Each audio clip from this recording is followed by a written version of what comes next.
Welcome back to the Deep Dive.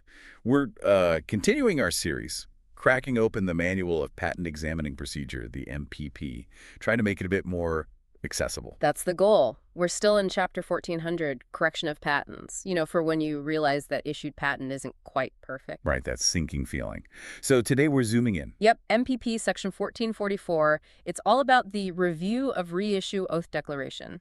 This is the document you have to file under 37 CFR 1.175 when you want to correct a patent via reissue. Okay, the oath or declaration. Sort of the official mea culpa. Pretty much. Think of it as the formal legal confession you make to the USPTO. Without it, they won't even look at your corrections. Got it. So our mission today, let's unpack what has to be in that confession, what happens if you get it wrong, and, this is interesting, how the rules actually change depending on when the original patent application was filed. That date split is key, yeah. All right, let's start with the basics. That confession itself. What are the absolute must-haves in that reissue oath or declaration, no matter what? Okay, so regardless of the filing date, there are two core statements you absolutely have to make. First, you, the applicant, have to state upfront your belief that the original patent is wholly or partly inoperative or invalid. Whoa, hang on.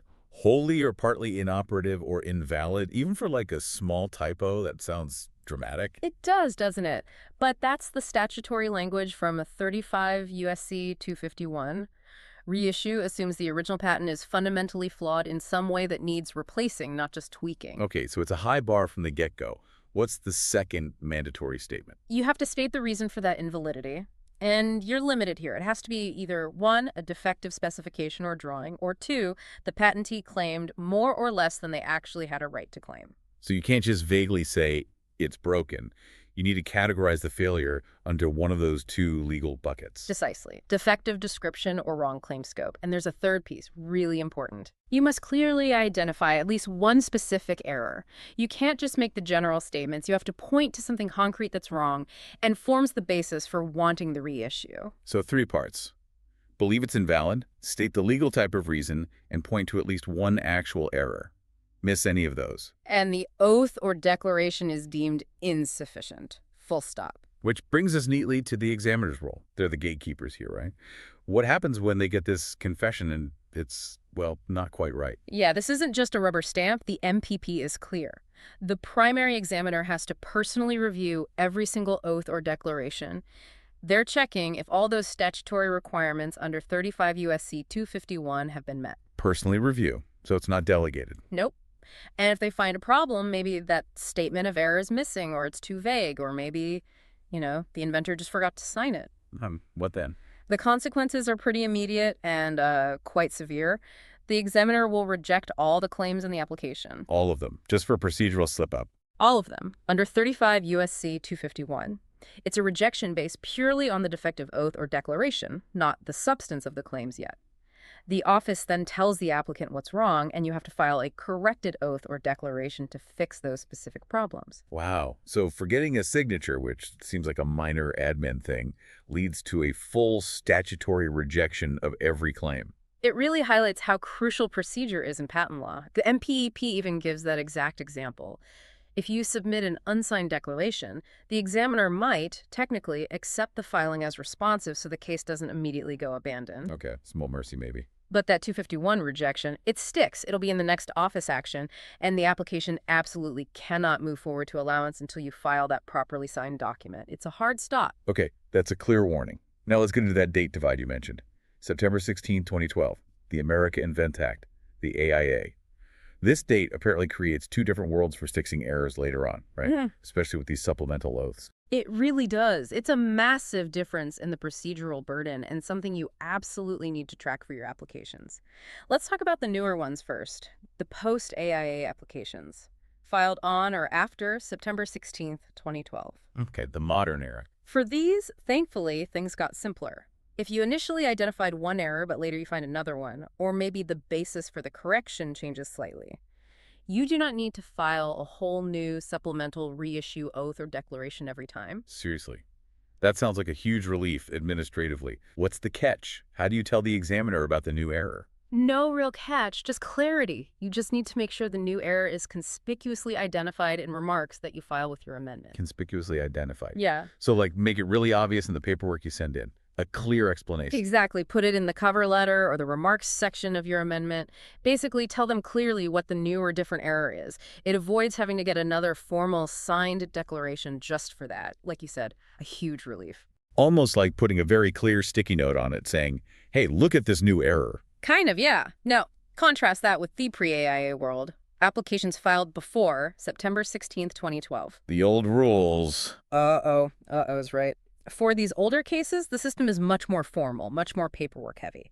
If you stop relying on an error you identified earlier, or if you introduce a new error you want to correct, you generally must file a supplemental oath or declaration. Every time. Pretty much, yeah, whenever the basis shifts like that.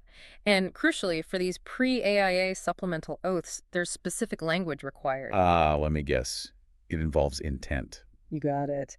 The supplemental oath for a pre-AIA case has to state that every error being corrected arose without deceptive intent. Okay, without deceptive intent. That phrase carries a lot of legal weight, doesn't it? You're not just pointing out an error. You're swearing you didn't try to, pull a fast one originally. Exactly. Every time you adjust the error in a pre-AIA reissue, you have to reaffirm that, under penalty of perjury, essentially.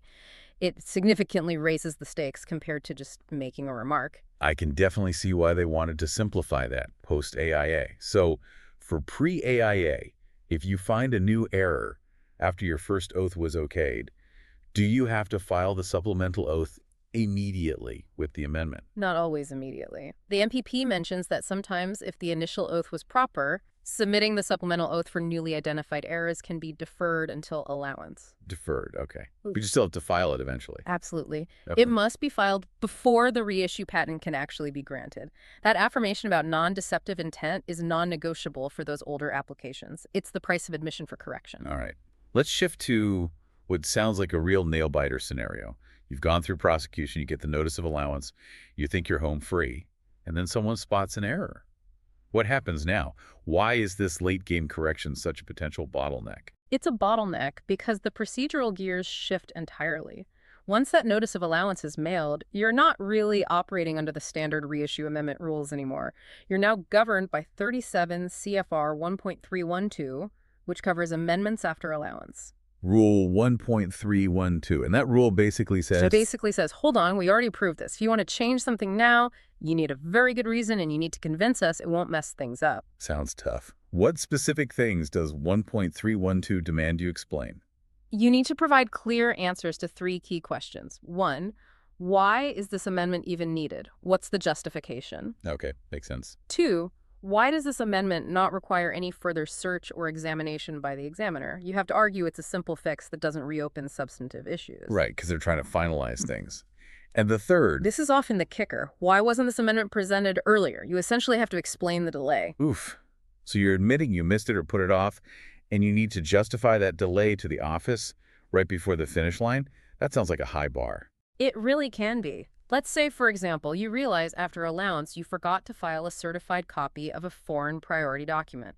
Seems minor, right? An administrative tidy-up. Yeah, it sounds like paperwork. But it's still an amendment to the record after allowance. So boom, you're subject to 37 CFR 1.312. You have to submit those justifications. Let me guess. Does our friend, the AIA pre-AIA date split, rear its head again here? It absolutely does. If you're dealing with one of those pre-2012 applications and your late amendment under 1.312 is correcting an error, not just filing a missing document, but actually fixing an error in the spec or claims, Yes. then you also have to file that supplemental reissue oath or declaration, again, affirming that this newly corrected error arose without deceptive intent. Wow. So even at the very end, the pre-AIA burden continues. You need the 1.312 justifications plus the formal oath. Exactly. It makes late-stage error correction in older reissues a much more scrutinized, high-documentation affair. Okay, so let's try to boil down the absolute must-knows from MPP 1444. First, that reissue oath is non-negotiable. Right. You have to confess the patent is invalid or inoperative, state the legal reason why, and identify at least one specific error.